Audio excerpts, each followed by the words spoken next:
حضرت ابن عباس رضی اللہ عنہ نے بیان کیا کہ ایک دن رسول اللہ صلی اللہ علیہ وسلم صفا پہاڑی پر چڑھے اور پکارا، یا صباحا، لوگو دوڑو۔ اس آواز پر قریش جمع ہو گئے اور پوچھا کیا بات ہے؟ حضرت صلی اللہ علیہ وسلم نے فرمایا، تمہاری کیا رائے ہے اگر میں تمہیں بتاؤں کہ دشمن صبح کے وقت یا شام کے وقت تم پر حملہ کرنے والا ہے، تو کیا تم میری بات کی تصدیق نہیں کرو گے؟ انہوں نے کہا کہ ہم آپ کی تصدیق کریں گے۔ آپ صلی اللہ علیہ وسلم نے فرمایا کہ پھر میں تم کو سخت ترین عذاب دوزخ سے پہلے ڈرانے والا ہوں۔ ابو لہب مردود بولا، تو ہلاک ہو جا، کیا تم نے اسی لیے ہمیں بلایا تھا؟ اس پر اللہ پاک نے آیت تبت یدا ابی لہب وتب نازل فرمائی۔ صحیح بخاری حدیث نمبر 4801۔ ابو ذر رضی اللہ عنہ نے بیان کیا کہ آفتاب غروب ہونے کے وقت میں مسجد میں نبی کریم صلی اللہ علیہ وسلم کے ساتھ موجود تھا۔ حضرت صلی اللہ علیہ وسلم نے فرمایا، ابو ذر تمہیں معلوم ہے یہ آفتاب کہاں غروب ہوتا ہے؟ میں نے عرض کیا، اللہ اور اس کے رسول کو زیادہ علم ہے۔ آپ صلی اللہ علیہ وسلم نے فرمایا کہ یہ چلتا رہتا ہے یہاں تک کہ عرش کے نیچے سجدہ کرتا ہے، جیسا کہ ارشاد باری ہے کہ اور آفتاب اپنے ٹھکانے کی طرف چلتا رہتا ہے۔ یہ زبردست علم والے کا ٹھہرایا ہوا اندازہ ہے۔ صحیح بخاری حدیث نمبر 4802۔ عامش نے بیان کیا، ان سے ابراہیم تیمی نے، ان سے ان کے والد نے، اور ان سے حضرت ابو ذر رضی اللہ عنہ نے کہ میں نے رسول اللہ صلی اللہ علیہ وسلم سے اللہ تعالیٰ کے فرمان اور سورج اپنے ٹھکانے کی طرف چلتا رہتا ہے کے متعلق سوال کیا، تو حضرت صلی اللہ علیہ وسلم نے فرمایا کہ اس کا ٹھکانہ عرش کے نیچے ہے۔ صحیح بخاری حدیث نمبر 4803۔ عبداللہ بن مسعود رضی اللہ عنہ نے بیان کیا کہ رسول کریم صلی اللہ علیہ وسلم نے فرمایا، کسی کے لیے مناسب نہیں کہ وہ یونس بن متی علیہ السلام سے بہتر ہونے کا دعویٰ کرے۔ صحیح بخاری حدیث نمبر 4804۔ محمد بن فلیح نے بیان کیا، انہوں نے کہا مجھ سے میرے والد نے بیان کیا، ان سے بنی عامر بن لوئی کے ہلال بن علی نے، ان سے عطا بن یسار نے، اور ان سے حضرت ابو ہریرہ رضی اللہ عنہ نے کہ رسول اللہ صلی اللہ علیہ وسلم نے فرمایا، جو شخص یہ دعویٰ کرے کہ میں یونس بن متی علیہ السلام سے بہتر ہوں وہ جھوٹا ہے۔ صحیح بخاری حدیث نمبر 4805۔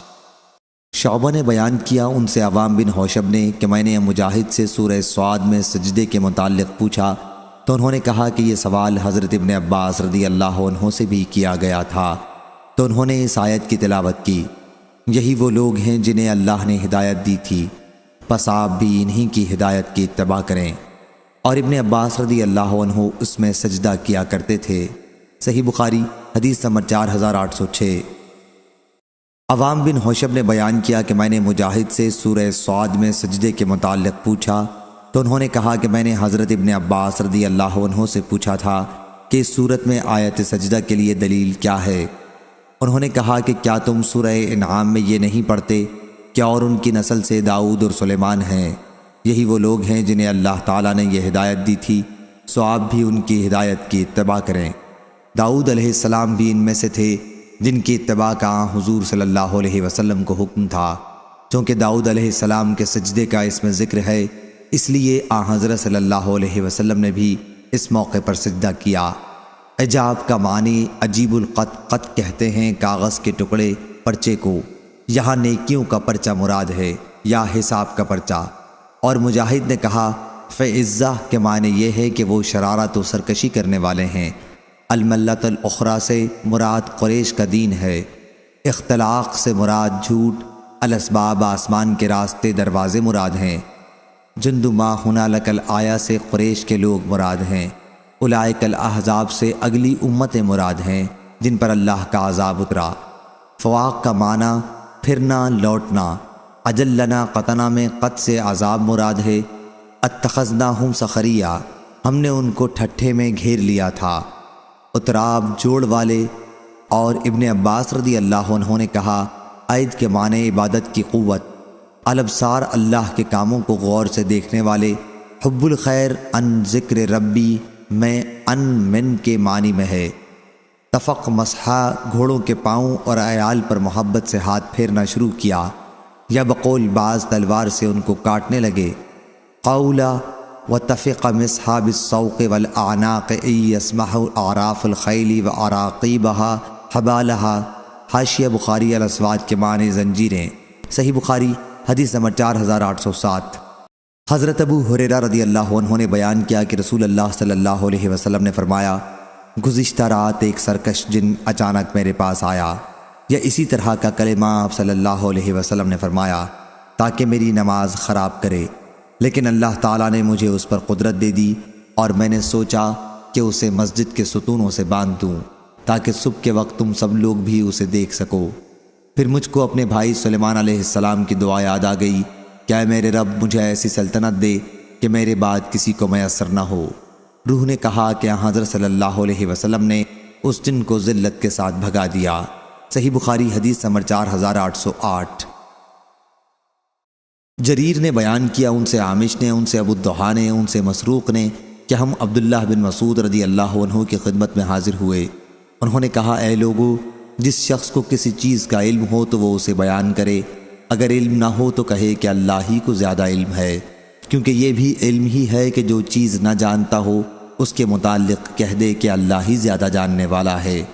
اللہ تعالیٰ نے اپنے نبی صلی اللہ علیہ وسلم سے بھی کہہ دیا تھا کہ آپ کہہ دیجئے کہ میں تم سے قرآن یا تبلیغ وحی پر کوئی اجرت نہیں چاہتا ہوں، اور نہ میں بناوٹ کرنے والا ہوں، اور میں دخان دھوئیں کے بارے میں بتاؤں گا جس کا ذکر قرآن میں آیا ہے۔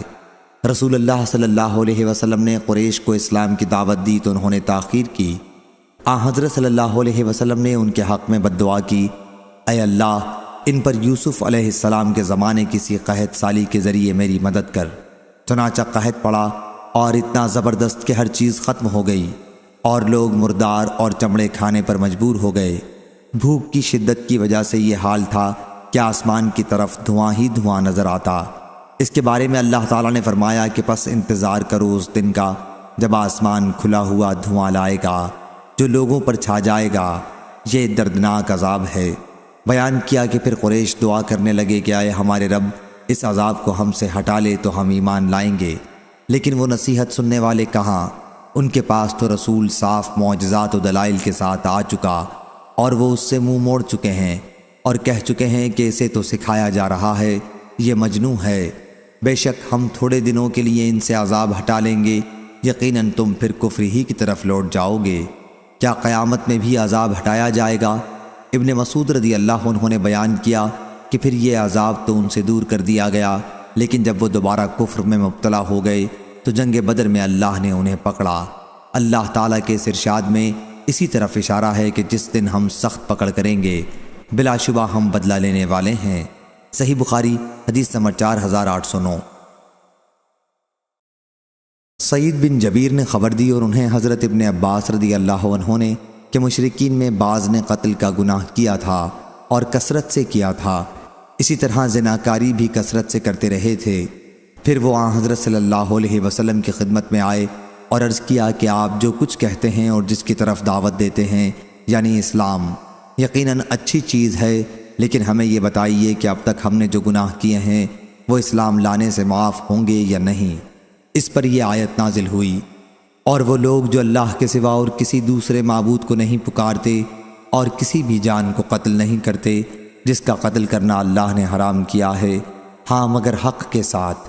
اور یہ آیت نازل ہوئی، آپ کہہ دیں کہ اے میرے بندو جو اپنے نفسوں پر زیادتیاں کر چکے ہو، اللہ کی رحمت سے نا امید مت ہو، بے شک اللہ سارے گناہوں کو معاف کر دے گا، بے شک وہ بڑا ہی بخشنے والا نہایت ہی مہربان ہے۔ صحیح بخاری حدیث نمبر 4810۔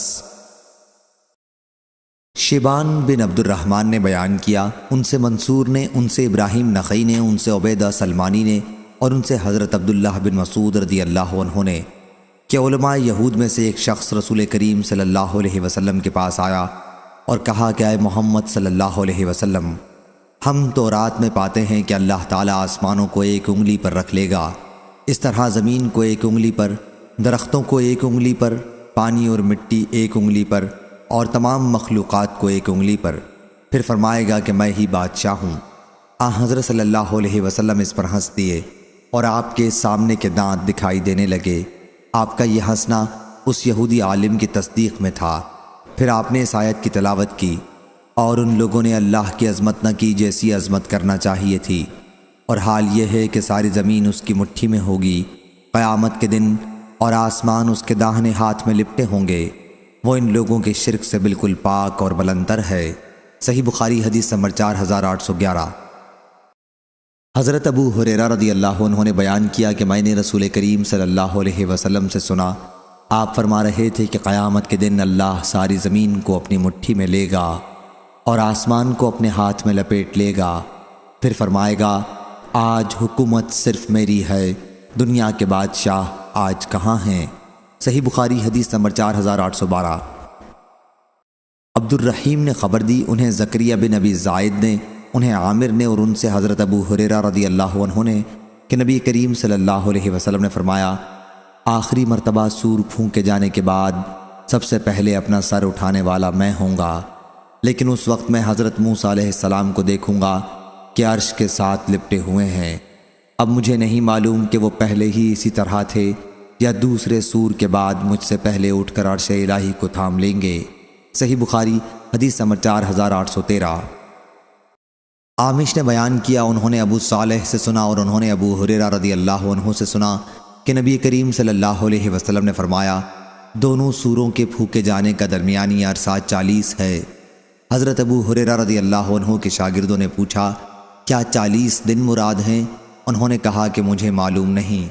پھر انہوں نے پوچھا 40 سال؟ اس پر بھی انہوں نے انکار کیا۔ پھر انہوں نے پوچھا 40 مہینے؟ اس کے متعلق بھی انہوں نے کہا کہ مجھے کوئی خبر نہیں۔ اس کے متعلق بھی انہوں نے کہا کہ مجھ کو خبر نہیں، اور ہر چیز فنا ہو جائے گی سوا ریڑھ کی ہڈی کے کہ اسی سے ساری مخلوق دوبارہ بنائی جائے گی۔ صحیح بخاری حدیث نمبر 4814۔ عروہ بن زبیر نے بیان کیا، آپ نے بیان کیا کہ میں نے عبداللہ بن عمرو بن العاص رضی اللہ عنہ سے پوچھا کہ رسول اللہ صلی اللہ علیہ وسلم کے ساتھ سب سے زیادہ سخت معاملہ مشرکین نے کیا کیا تھا؟ حضرت عبداللہ رضی اللہ عنہ نے بیان کیا کہ حضرت کعبے کے قریب نماز پڑھ رہے تھے کہ عقبہ بن ابی معیط آیا، اس نے آپ کا شانہ مبارک پکڑ کر آپ کی گردن میں اپنا کپڑا لپیٹ دیا اور اس کپڑے سے آپ کا گلا بڑی سختی کے ساتھ گھونٹنے لگا۔ اتنے میں حضرت ابو بکر صدیق رضی اللہ عنہ بھی آ گئے اور انہوں نے اس بدبخت کا مونڈھا پکڑ کر اسے حضرت صلی اللہ علیہ وسلم سے جدا کیا اور کہا کہ کیا تم ایک ایسے شخص کو قتل کر دینا چاہتے ہو جو کہتا ہے کہ میرا رب اللہ ہے اور وہ تمہارے رب کے پاس سے اپنی سچائی کے لیے روشن دلائل بھی ساتھ لایا ہے؟ صحیح بخاری حدیث نمبر 4815۔ یزید بن زرعی نے بیان کیا، ان سے روح بن قاسم نے، ان سے منصور نے، ان سے مجاہد نے، ان سے ابو معمر نے اور ان سے حضرت ابن مسعود رضی اللہ عنہ نے آیت اور تم اس بات سے اپنے کو چھپا نہیں سکتے تھے کہ تمہارے کان گواہی دیں گے کے متعلق کہا کہ قریش کے 2 آدمی اور بیوی کی طرف سے ان کے قبیلہ ثقیف کا کوئی رشتہ دار یا ثقیف کے 2 افراد تھے اور بیوی کی طرف قریش کا کوئی رشتہ دار یہ خانہ کعبہ کے پاس بیٹھے ہوئے تھے۔ ان میں سے بعض نے کہا کہ کیا تمہارا خیال ہے کہ اللہ تعالی ہماری باتیں سنتا ہوگا؟ ایک نے کہا کہ بعض باتیں سنتا ہے، دوسرے نے کہا کہ اگر بعض باتیں سن سکتا ہے تو سب سنتا ہوگا۔ اس پر یہ آیت نازل ہوئی، اور تم اس بات سے اپنے کو چھپا ہی نہیں سکتے کہ تمہارے خلاف تمہارے کان اور تمہاری آنکھیں گواہی دیں گے، آخر آیت تک۔ صحیح بخاری حدیث نمبر 4816۔ عبداللہ رضی اللہ عنہ نے بیان کیا کہ خانہ کعبہ کے پاس 2 قریشی اور 1 ثقفی یا 1 قریشی اور 2 ثقفی مرد بیٹھے ہوئے تھے۔ ان کے پیٹ بہت موٹے تھے لیکن عقل سے کورے۔ ایک نے ان میں سے کہا تمہارا کیا خیال ہے؟ کیا اللہ ہماری باتوں کو سن رہا ہے؟ دوسرے نے کہا اگر ہم زور سے بولیں تو سنتا ہے لیکن آہستہ بولیں تو نہیں سنتا۔ تیسرے نے کہا اگر اللہ زور سے بولنے پر سن سکتا ہے تو آہستہ بولنے پر بھی ضرور سنتا ہوگا۔ اس پر یہ آیت اتری، کیا اور تم اس بات سے اپنے کو چھپا ہی نہیں سکتے کہ تمہارے کان اور تمہاری آنکھیں ہی اور تمہارے چمڑے گواہی دیں گے، آخر آیت تک۔ سفیان ہم سے یہ حدیث بیان کرتے تھے اور کہا کہ ہم سے منصور نے یا ابن نجیح نے یا حمید نے، ان میں سے کسی ایک نے یا کسی 2 نے یہ حدیث بیان کی۔ پھر آپ منصور ہی کا ذکر کرتے تھے اور دوسروں کا ذکر 1 سے زیادہ مرتبہ نہیں کیا۔ صحیح بخاری حدیث نمبر 4817۔ عبد الملک بن میسرہ نے بیان کیا کہ میں نے طاؤس سے سنا کہ حضرت ابن عباس رضی اللہ عنہ سے اللہ تعالیٰ کے ارشاد سوائے رشتہ داری کی محبت کے متعلق پوچھا گیا تو سعید بن جبیر نے فرمایا کہ آل محمد صلی اللہ علیہ وسلم کی قرابت داری مراد ہے۔ حضرت ابن عباس رضی اللہ عنہ نے اس پر کہا کہ تم نے جلد بازی کی، قریش کی کوئی شاخ ایسی نہیں جس میں آن حضرت صلی اللہ علیہ وسلم کی قرابت داری نہ ہو۔ آن حضرت صلی اللہ علیہ وسلم نے ان سے فرمایا کہ تم سے صرف یہ چاہتا ہوں کہ تم اس قرابت داری کی وجہ سے صلہ رحمی کا معاملہ کرو جو میرے اور تمہارے درمیان میں موجود ہے۔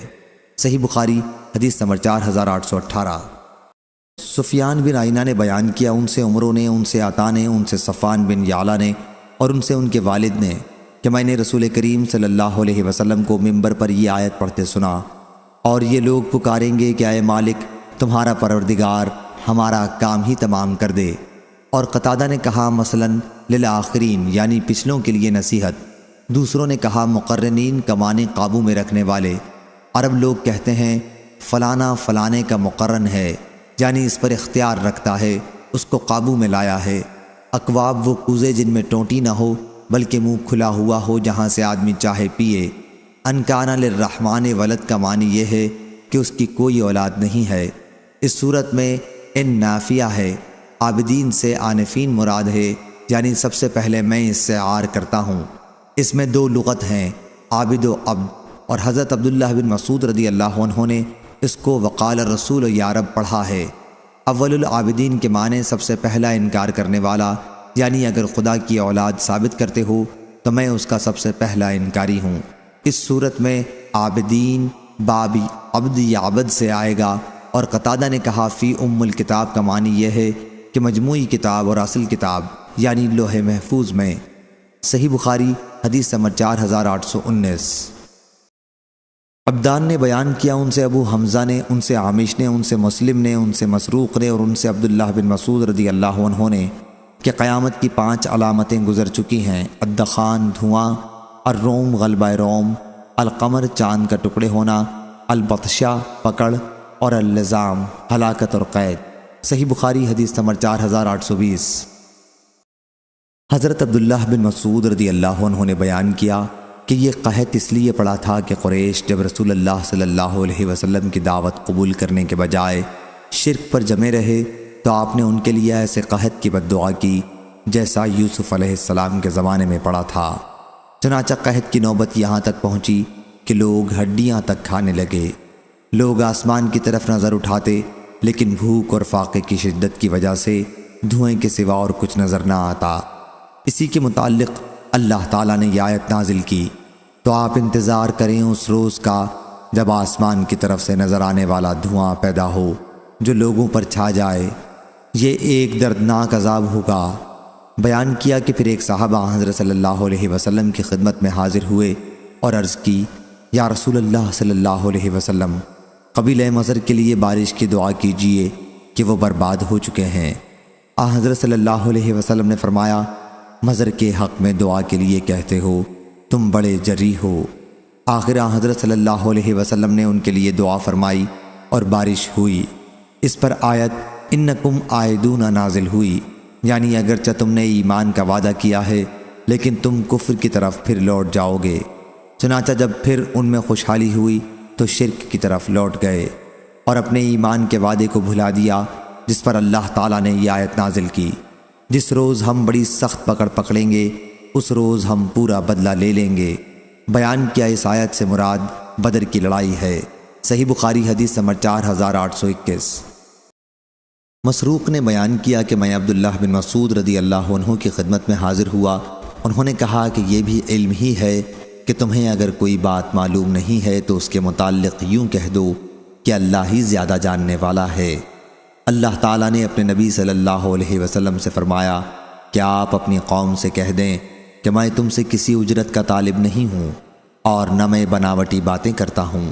جب قریش حضور اکرم صلی اللہ علیہ وسلم کو تکلیف پہنچانے اور آپ صلی اللہ علیہ وسلم کے ساتھ معاندانہ روش میں برابر بڑھتے رہے تو آپ صلی اللہ علیہ وسلم نے ان کے لیے بد دعا کی کہ اے اللہ ان کے خلاف میری مدد ایسے قحط کے ذریعے کر جیسا کہ یوسف علیہ السلام کے زمانے میں پڑا تھا۔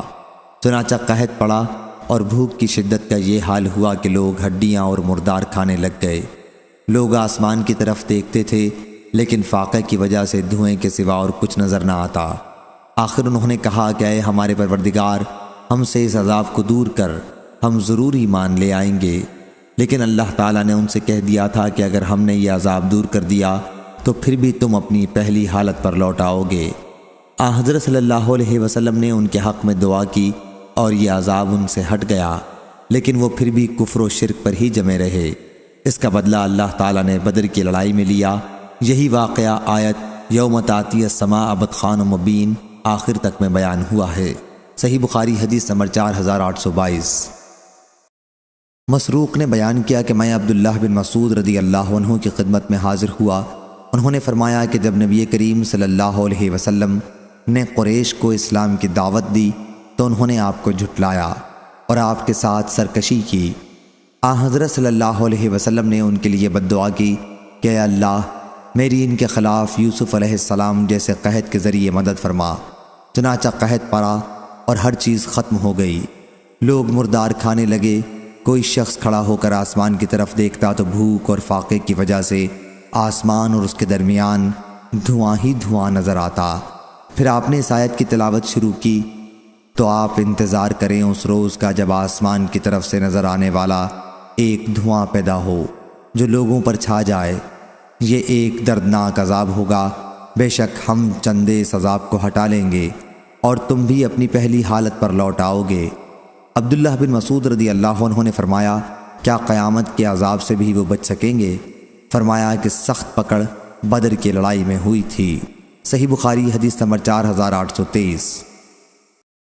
حضرت عبداللہ بن مسعود رضی اللہ عنہ نے کہا کہ اللہ تعالیٰ نے محمد صلی اللہ علیہ وسلم کو مبعوث کیا اور آپ نے فرمایا، کہہ دو کہ میں تم سے کسی اجر کا طالب نہیں ہوں اور نہ میں بناوٹی باتیں کرنے والوں میں سے ہوں۔ پھر جب آپ نے دیکھا کہ قریش اناج سے باز نہیں آتے تو آپ صلی اللہ علیہ وسلم نے ان کے لیے بد دعا کی کہ اے اللہ، ان کے خلاف میری مدد ایسے قحط سے کر جیسا کہ یوسف علیہ السلام کے زمانے میں پڑا تھا۔ قحط پڑا اور ہر چیز ختم ہو گئی۔ لوگ ہڈیوں اور چمڑے کھانے پر مجبور ہو گئے۔ سلیمان اور منصور راویان حدیث میں سے ایک نے بیان کیا کہ وہ چمڑے اور مردار کھانے پر مجبور ہو گئے اور زمین سے دھواں سا نکلنے لگا۔ آخر ابو سفیان آئے اور کہا کہ اے محمد صلی اللہ علیہ وسلم، آپ کی قوم ہلاک ہو چکی، اللہ سے دعا کیجئے کہ ان سے قحط کو دور کر دے۔ حضرت صلی اللہ علیہ وسلم نے دعا فرمائی اور قحط ختم ہو گیا، لیکن اس کے بعد وہ پھر کفر کی طرف لوٹ گئے۔ منصور کی روایت میں ہے کہ پھر آپ نے یہ آیت پڑھی تو آپ اس روز کا انتظار کریں جب آسمان کی طرف ایک نظر آنے والا دھواں پیدا ہو، آئے دون تک۔ کیا آخرت کا عذاب بھی ان سے دور ہو سکے گا؟ دھواں اور سخت پکڑ اور ہلاکت گزر چکے۔ بعض نے چاند اور بعض نے غلبہ روم کا بھی ذکر کیا ہے کہ یہ بھی گزر چکا ہے۔ صحیح بخاری حدیث نمبر 4824۔ وکیع نے بیان کیا، ان سے عامش نے، ان سے مسلم نے، ان سے مسروق نے اور ان سے عبداللہ رضی اللہ عنہ نے بیان کیا کہ 5 قرآن مجید کی پیشین گوئیاں گزر چکی ہیں۔ لزام، بدر کی لڑائی کی ہلاکت، الروم، غلبہ روم، البطشہ، سخت پکڑ، القمر، چاند کے ٹکڑے ہونا اور الدخان، دھواں، شدت فاقہ کی وجہ سے۔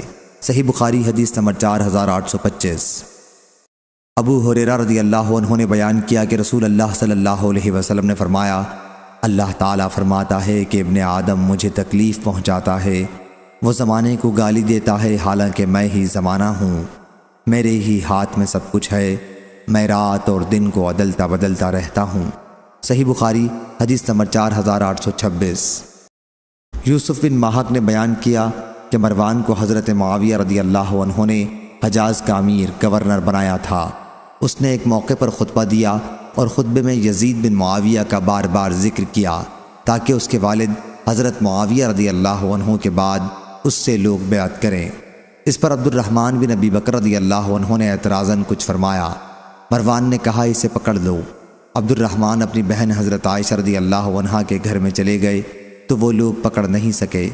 اس پر مروان بولا کہ اسی شخص کے بارے میں قرآن کی آیت نازل ہوئی تھی کہ اور جس شخص نے اپنے ماں باپ سے کہا کہ تف ہے تم پر، کیا تم مجھے خبر دیتے ہو؟ اس پر عائشہ رضی اللہ عنہا نے کہا کہ ہمارے آل ابی بکر کے بارے میں اللہ تعالیٰ نے کوئی آیت نازل نہیں کی بلکہ تہمت سے میری برات ضرور نازل کی تھی۔ صحیح بخاری حدیث نمبر 4827۔ ابو نضر نے بیان کیا، ان سے سلیمان بن یسار نے، اور ان سے نبی کریم صلی اللہ علیہ وسلم کی زوجہ مطہرہ حضرت عائشہ رضی اللہ عنہا نے بیان کیا کہ میں نے نبی کریم صلی اللہ علیہ وسلم کو کبھی اس طرح ہنستے نہیں دیکھا کہ آپ کے حلق کا کوا نظر آ جائے، بلکہ آپ تبسم فرمایا کرتے تھے۔ بیان کیا کہ جب بھی آپ بادل یا ہوا دیکھتے تو گھبراہٹ اور اللہ کا خوف آپ کے چہرے مبارک سے پہچان لیا جاتا۔ صحیح بخاری حدیث نمبر 4828۔ ام المومنین حضرت عائشہ صدیقہ رضی اللہ عنہا نے حضرت صلی اللہ علیہ وسلم سے عرض کیا کہ یا رسول اللہ صلی اللہ علیہ وسلم، جب لوگ بادل دیکھتے ہیں تو خوش ہوتے ہیں کہ اس سے بارش برسے گی، لیکن اس کے برخلاف آپ کو میں دیکھتی ہوں کہ جب آپ بادل دیکھتے ہیں تو ناگواری کا اثر آپ کے چہرے پر نمایاں ہو جاتا ہے۔ آپ صلی اللہ علیہ وسلم نے فرمایا، اے عائشہ، کیا ضمانت ہے کہ اس میں عذاب نہ ہو؟ ایک قوم عاد پر ہوا کا عذاب آیا تھا، انہوں نے جب عذاب دیکھا تو بولے کہ یہ تو بادل ہے جو ہم پر برسے گا۔ صحیح بخاری حدیث نمبر 4829۔ حضرت ابو ہریرہ رضی اللہ عنہ نے بیان کیا کہ نبی کریم صلی اللہ علیہ وسلم نے فرمایا، اللہ تعالیٰ نے مخلوق پیدا کی، جب وہ اس کی پیدائش سے فارغ ہوا تو رحم نے کھڑے ہو کر رحم کرنے والے اللہ کے دامن میں پناہ لی۔ اللہ تعالیٰ نے اس سے فرمایا کہ تجھے یہ پسند نہیں کہ جو تجھ کو جوڑے میں بھی اسے جوڑوں، اور جو تجھے توڑے میں بھی اسے توڑوں۔ رحم نے عرض کیا، ہاں میرے رب۔ اللہ تعالیٰ نے فرمایا، پھر ایسا ہی ہوگا۔ حضرت ابو ہریرہ رضی اللہ عنہ نے کہا کہ اگر تمہارا جی چاہے تو یہ آیت پڑھ لو۔ اگر تم کنارہ کش رہو تو آیا تم کو یہ احتمال بھی ہے کہ تم لوگ دین میں فساد مچا دو گے اور آپس میں قطع تعلق کر لو گے۔ صحیح بخاری حدیث نمبر 4830۔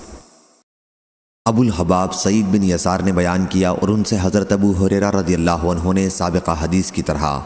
پھر ابو ہریرہ رضی اللہ عنہ نے بیان کیا کہ رسول اللہ صلی اللہ علیہ وسلم نے فرمایا کہ اگر تمہارا جی چاہے تو آیت اگر تم کنارہ کش رہو پڑھ لو۔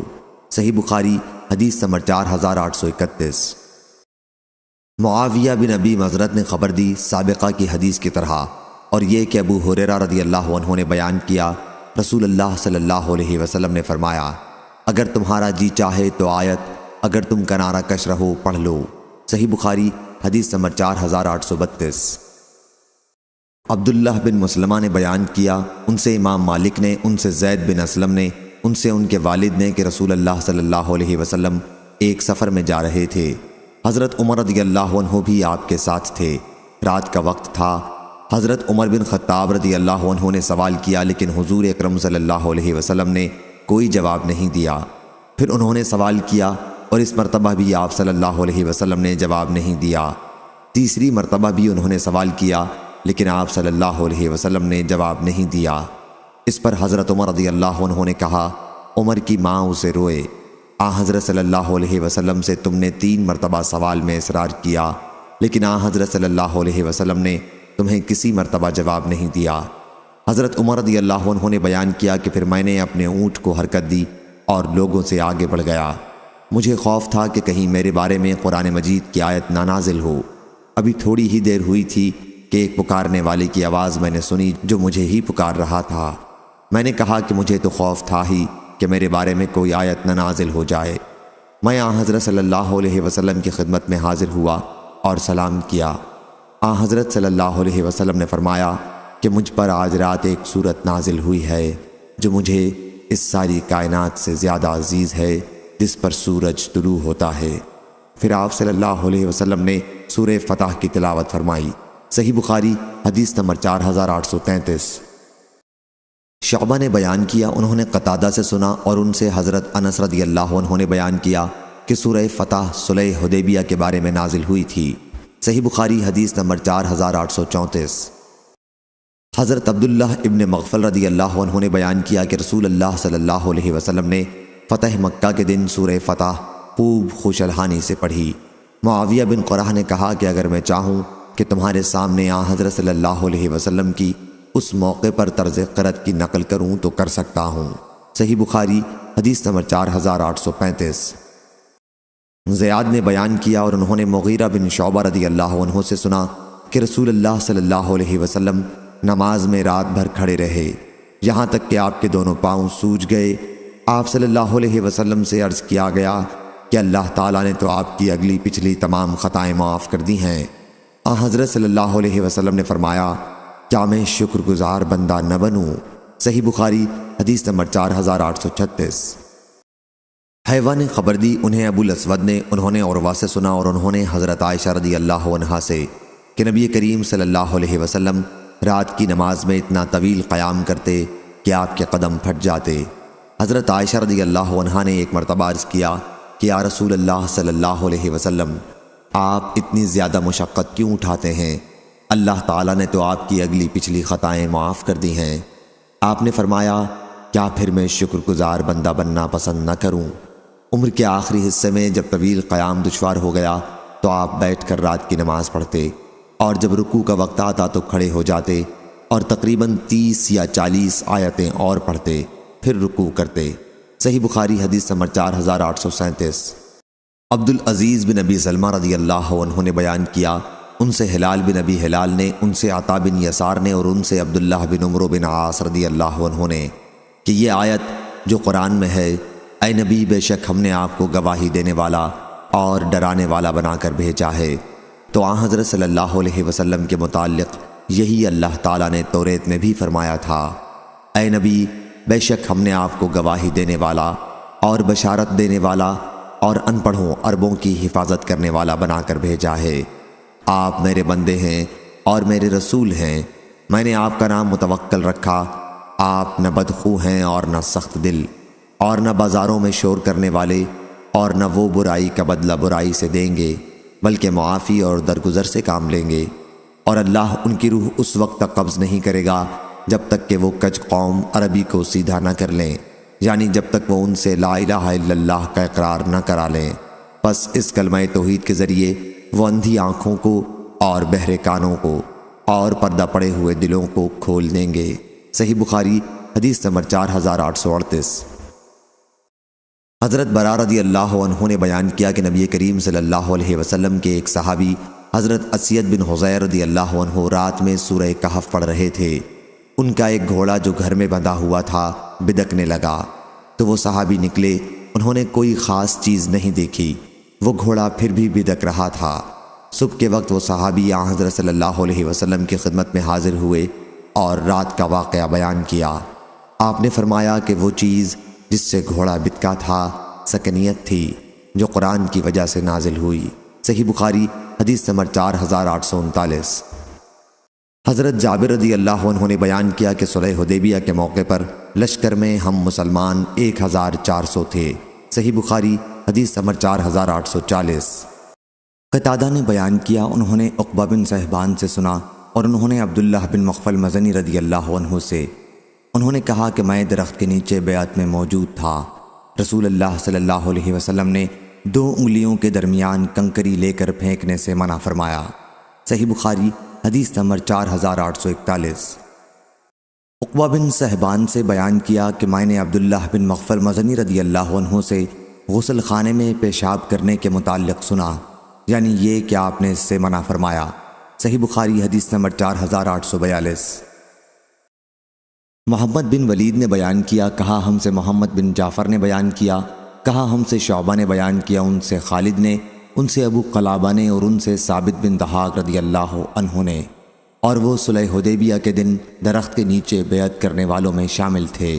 صحیح بخاری حدیث نمبر 4843۔ احمد بن اسحاق سلمہ نے بیان کیا، کہا ہم سے یعلا نے، کہا ہم سے عبدالعزیز بن سیاح نے، ان سے حبیب بن ابی ثابت نے کہ میں ابو وائل رضی اللہ عنہ کی خدمت میں ایک مسئلہ پوچھنے کے لیے خوارج کے متعلق گیا۔ انہوں نے فرمایا کہ ہم مقام صفین میں پڑاؤ ڈالے ہوئے تھے جہاں علی اور معاویہ رضی اللہ عنہ کی جنگ ہوئی تھی۔ ایک شخص نے کہا کہ آپ کا کیا خیال ہے اگر کوئی شخص کتاب اللہ کی طرف صلح کے لیے بلائے؟ علی رضی اللہ عنہ نے فرمایا ٹھیک ہے، لیکن خوارج نے جو معاویہ رضی اللہ عنہ کے خلاف علی رضی اللہ عنہ کے ساتھ تھے اس کے خلاف آواز اٹھائی۔ اس پر سہل بن حنیف رضی اللہ عنہ نے فرمایا تم پہلے اپنا جائزہ لو، ہم لوگ حدیبیہ کے موقع پر موجود تھے، آپ کی مراد اس صلح سے تھی جو مقام حدیبیہ میں نبی کریم صلی اللہ علیہ وسلم اور مشرکین کے درمیان ہوئی تھی، اور جنگ کا موقع آتا تو ہم اس سے پیچھے ہٹنے والے نہیں تھے، لیکن صلح کی بات چلی تو ہم نے اس میں بھی صبر و ثبات کا دامن ہاتھ سے نہیں چھوڑا۔ اتنے میں عمر رضی اللہ عنہ حضور صلی اللہ علیہ وسلم کی خدمت میں حاضر ہوئے اور عرض کیا، کیا ہم حق پر نہیں ہیں اور کیا کفار باطل پر نہیں ہیں؟ کیا ہمارے مقتولین جنت میں نہیں جائیں گے اور کیا ان کے مقتولین دوزخ میں نہیں جائیں گے؟ حضرت صلی اللہ علیہ وسلم نے فرمایا کہ کیوں نہیں؟ عمر رضی اللہ عنہ نے کہا، پھر ہم اپنے دین کے بارے میں ذلت کا مظاہرہ کیوں کریں، یعنی دب کر صلح کیوں کریں اور کیوں واپس جائیں، جبکہ اللہ تعالیٰ نے ہمیں اس کا حکم فرمایا ہے؟ حضور اکرم صلی اللہ علیہ وسلم نے فرمایا، اے ابن خطاب، میں اللہ کا رسول ہوں اور اللہ تعالیٰ مجھے کبھی ضائع نہیں کرے گا۔ عمر رضی اللہ عنہ حضور صلی اللہ علیہ وسلم کے پاس سے واپس آ گئے۔ ان کو غصہ آ رہا تھا، صبر نہیں آیا، اور ابو بکر رضی اللہ عنہ کے پاس آئے اور کہا، اے ابو بکر رضی اللہ عنہ، کیا ہم حق پر اور وہ باطل پر نہیں ہیں؟ ابو بکر رضی اللہ عنہ نے بھی وہی جواب دیا، کیا ابن خطاب، حضور اکرم صلی اللہ علیہ وسلم اللہ کے رسول ہیں اور اللہ انہیں ہرگز ضائع نہیں کرے گا۔ پھر سورۃ الفتح نازل ہوئی۔ صحیح بخاری حدیث نمبر 4844۔ ابن ابی ملیکہ نے بیان کیا کہ قریب تھا کہ وہ سب سے بہتر افراد تباہ ہو جائیں، یعنی ابو بکر اور عمر رضی اللہ عنہ۔ ان دونوں حضرات نے نبی کریم صلی اللہ علیہ وسلم کے سامنے اپنی آواز بلند کر دی تھی۔ یہ اس وقت کا واقعہ ہے جب بنی تمیم کے سوار آئے تھے اور حضرت صلی اللہ علیہ وسلم سے انہوں نے درخواست کی کہ ہمارا کوئی امیر بنا دیں۔ ان میں سے ایک عمر رضی اللہ عنہ نے بنی مجاشے کے اقرا بن حابس رضی اللہ عنہ کے انتخاب کے لیے کہا تھا، اور دوسرے ابو بکر رضی اللہ عنہ نے ایک دوسرے کا نام پیش کیا تھا۔ نافع نے کہا کہ ان کا نام مجھے یاد نہیں۔ اس پر حضرت ابو بکر رضی اللہ عنہ نے حضرت عمر رضی اللہ عنہ سے کہا، آپ کا ارادہ مجھ سے اختلاف کرنا ہی ہے۔ حضرت عمر رضی اللہ عنہ نے کہا کہ میرا ارادہ آپ سے اختلاف کرنا نہیں ہے۔ اس پر ان دونوں کی آواز بلند ہو گئی۔ پھر اللہ تعالیٰ نے یہ آیت اتاری، اے ایمان والو، اپنی آواز کو نبی کی آواز سے بلند نہ کیا کرو۔ حضرت عبداللہ بن زبیر رضی اللہ عنہ نے بیان کیا کہ اس آیت کے نازل ہونے کے بعد حضرت عمر رضی اللہ عنہ نبی کریم صلی اللہ علیہ وسلم کے سامنے اتنی آہستہ آہستہ بات کرتے کہ آپ صاف سن بھی نہ سکتے تھے اور دوبارہ پوچھنا پڑتا تھا۔ انہوں نے اپنے نانا یعنی حضرت ابو بکر رضی اللہ عنہ کے متعلق اس سلسلے میں کوئی چیز بیان نہیں کی۔ صحیح بخاری حدیث نمبر 4845۔ موسیٰ بن انس نے خبر دی اور انہیں حضرت انس بن مالک رضی اللہ عنہ نے کہ نبی کریم صلی اللہ علیہ وسلم نے حضرت ثابت بن قیس رضی اللہ عنہ کو نہیں پایا۔ ایک صحابی رضی اللہ عنہ نے عرض کیا، یا رسول اللہ صلی اللہ علیہ وسلم، میں آپ کے لیے ان کی خبر لاتا ہوں۔ پھر وہ ثابت بن قیس رضی اللہ عنہ کے یہاں آئے، دیکھا کہ وہ گھر میں سر جھکائے بیٹھے ہیں، پوچھا کیا حال ہے؟ کہا کہ برا حال ہے کہ نبی کریم صلی اللہ علیہ وسلم کی آواز کے مقابلے میں بلند آواز سے بولا کرتا تھا۔ اب سارے نیک عمل اکارت ہوئے اور اہل دوزخ میں قرار دے دیا گیا ہوں۔ وہ نبی کریم صلی اللہ علیہ وسلم کی خدمت میں حاضر ہوئے اور انہوں نے جو کچھ کہا تھا اس کی اطلاع آپ صلی اللہ علیہ وسلم کو دی۔ حضرت موسیٰ بن انس نے بیان کیا کہ وہ شخص اب دوبارہ ان کے لیے ایک عظیم بشارت لے کر ان کے پاس آئے۔ حضور صلی اللہ علیہ وسلم نے فرمایا تھا کہ ان کے پاس جاؤ اور کہو کہ تم اہل دوزخ میں سے نہیں ہو بلکہ تم اہل جنت میں سے ہو۔ صحیح بخاری حدیث نمبر 4846۔ حضرت عبداللہ بن زبیر رضی اللہ عنہ نے خبر دی کہ قبیلہ بنی تمیم کے سواروں کا وفد نبی کریم صلی اللہ علیہ وسلم کی خدمت میں آیا۔ حضرت ابو بکر رضی اللہ عنہ نے کہا کہ ان کا امیر آپ قعقاع بن معبد کو بنا دیں، اور حضرت عمر رضی اللہ عنہ نے کہا بلکہ اقرا بن حابس کو امیر بنائیں۔ حضرت ابو بکر رضی اللہ عنہ نے اس پر کہا کہ مقصد تو صرف میری مخالفت ہی کرنا ہے۔ حضرت عمر رضی اللہ عنہ نے کہا میں نے آپ کے خلاف کرنے کی غرض سے یہ نہیں کہا ہے۔ اس پر دونوں میں بحث چلی گئی اور آواز بھی بلند ہو گئی۔ اسی کے متعلق یہ آیت نازل ہوئی کہ اے ایمان والو، تم اللہ اور اس کے رسول سے پہلے کسی کام میں جلدی مت کیا کرو، آخر آیت تک۔ صحیح بخاری حدیث نمبر 4847۔ شعبہ نے بیان کیا ان سے قتادہ نے اور ان سے حضرت انس رضی اللہ عنہ نے کہ نبی کریم صلی اللہ علیہ وسلم نے فرمایا، جہنم میں دوزخیوں کو ڈالا جائے گا اور وہ کہے گی کہ کچھ اور بھی ہے، یہاں تک کہ اللہ رب العزت اپنا قدم اس پر رکھے گا اور وہ کہے گی کہ بس بس۔ صحیح بخاری حدیث نمبر 4848۔ ابو سفیان حمیری سعید بن یحییٰ بن مہدی نے بیان کیا، ان سے عوف نے، ان سے محمد نے اور ان سے حضرت ابو ہریرہ رضی اللہ عنہ نے نبی کریم صلی اللہ علیہ وسلم کے حوالے سے۔ ابو سفیان حمیری اکثر اس حدیث کو حضرت صلی اللہ علیہ وسلم سے موقوفاً ذکر کرتے تھے کہ جہنم سے پوچھا جائے گا تو بھر بھی گئی؟ وہ کہے گی کہ کچھ اور بھی ہے، پھر اللہ تبارک و تعالیٰ اپنا قدم اس پر رکھے گا اور کہے گی کہ بس بس۔ صحیح بخاری حدیث نمبر 4849۔ حضرت ابو ہریرہ رضی اللہ عنہ نے بیان کیا کہ نبی کریم صلی اللہ علیہ وسلم نے فرمایا، جنت اور دوزخ نے بحث کی۔ دوزخ نے کہا، میں متکبروں اور ظالموں کے لیے خاص کی گئی ہوں۔ جنت نے کہا، مجھے کیا ہوا کہ میرے اندر صرف کمزور اور کم رتبے والے لوگ داخل ہوں گے۔ اللہ تعالیٰ نے اس پر جنت سے کہا کہ تو میری رحمت ہے، تیرے ذریعے میں اپنے بندوں میں جس پر چاہوں رحم کروں، اور دوزخ سے کہا کہ تو عذاب ہے، تیرے ذریعے میں اپنے بندوں میں سے جسے چاہوں عذاب دوں۔ جنت اور دوزخ دونوں بھریں گی۔ دوزخ تو اس وقت تک نہیں بھرے گی جب تک اللہ رب العزت اپنا قدم اس پر نہیں رکھ دے گا۔ اس وقت وہ بولے گی کہ بس بس بس، اور اس وقت بھر جائے گی اور اس کا بعض حصہ بعض دوسرے حصے پر چڑھ جائے گا، اور اللہ تعالیٰ اپنے بندوں میں کسی پر بھی ظلم نہیں کرے گا، اور جنت کے لیے اللہ تعالیٰ ایک مخلوق پیدا کرے گا۔ صحیح بخاری حدیث نمبر 4850۔ حضرت جریر بن عبداللہ رضی اللہ عنہ نے بیان کیا کہ ہم ایک رات نبی کریم صلی اللہ علیہ وسلم کے ساتھ بیٹھے ہوئے تھے۔ 14ویں رات تھی۔ حضرت صلی اللہ علیہ وسلم نے چاند کی طرف دیکھا اور پھر فرمایا کہ یقیناً تم اپنے رب کو اسی طرح دیکھو گے جس طرح اس چاند کو دیکھ رہے ہو۔ اس کی رویت میں تم دھکم پیل نہیں کرو گے، بلکہ بڑے اطمینان سے ایک دوسرے کو دھکا دیے بغیر دیکھو گے۔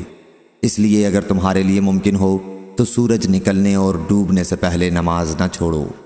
پھر آپ نے آیت اور اپنے رب کی حمد و تسبیح کرتے رہیے آفتاب نکلنے سے پہلے اور چھپنے سے پہلے کی تلاوت کی۔ صحیح بخاری حدیث نمبر 4851۔ مجاہد نے بیان کیا کہ حضرت ابن عباس رضی اللہ عنہ نے انہیں تمام نمازوں کے بعد تسبیح پڑھنے کا حکم دیا تھا۔ آپ کا مقصد اللہ تعالیٰ کا ارشاد و ادبار السجود کی تشریح کرنا تھا۔ صحیح بخاری حدیث نمبر 4852۔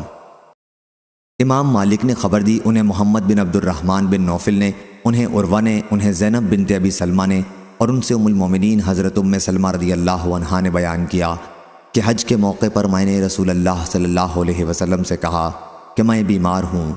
آپ نے فرمایا کہ پھر سواری پر بیٹھ کر لوگوں کے پیچھے سے طواف کرے۔ چنانچہ میں نے طواف کیا اور حضرت صلی اللہ علیہ وسلم اس وقت خانہ کعبہ کے پہلو میں نماز پڑھتے ہوئے سورہ والطور و کتاب مسطور کی تلاوت کر رہے تھے۔ صحیح بخاری حدیث نمبر 4853۔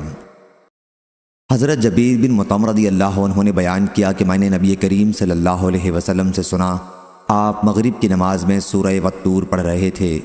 جب آپ اس آیت پر پہنچے، کیا یہ لوگ بغیر کسی کے پیدا کیے پیدا ہو گئے، یا یہ خود اپنے خالق ہیں، یا انہوں نے آسمان اور زمین کو پیدا کر لیا ہے؟ اصل یہ ہے کہ ان میں یقین ہی نہیں۔ کیا ان لوگوں کے پاس آپ کے پروردگار کے خزانے ہیں، یا یہ لوگ حاکم ہیں؟ تو میرا دل اڑنے لگا۔ حضرت سفیان نے بیان کیا، لیکن میں نے ظاہری سے سنا ہے، وہ محمد بن جبیر بن مطعم سے روایت کرتے تھے، ان سے ان کے والد حضرت جبیر بن مطعم رضی اللہ عنہ نے بیان کیا کہ میں نے نبی کریم صلی اللہ علیہ وسلم کو مغرب میں سورہ والطور پڑھتے سنا۔ سفیان نے کہا کہ میرے ساتھیوں نے اس کے بعد جو اضافہ کیا ہے وہ میں نے ظاہری سے نہیں سنا۔ صحیح بخاری حدیث نمبر 4854۔ مسروق نے بیان کیا کہ میں نے حضرت عائشہ رضی اللہ عنہا سے پوچھا، اے ایمان والوں کی ماں، کیا حضرت محمد صلی اللہ علیہ وسلم نے معراج کی رات میں اپنے رب کو دیکھا تھا؟ حضرت عائشہ رضی اللہ عنہا نے کہا، تم نے ایسی بات کہی کہ میرے رونگٹے کھڑے ہو گئے۔ کیا تم ان 3 باتوں سے بھی ناواقف ہو؟ جو شخص بھی تم میں سے یہ 3 باتیں بیان کرے وہ جھوٹا ہے۔ جو شخص یہ کہتا ہو کہ حضرت محمد صلی اللہ علیہ وسلم نے شب معراج میں اپنے رب کو دیکھا تھا وہ جھوٹا ہے۔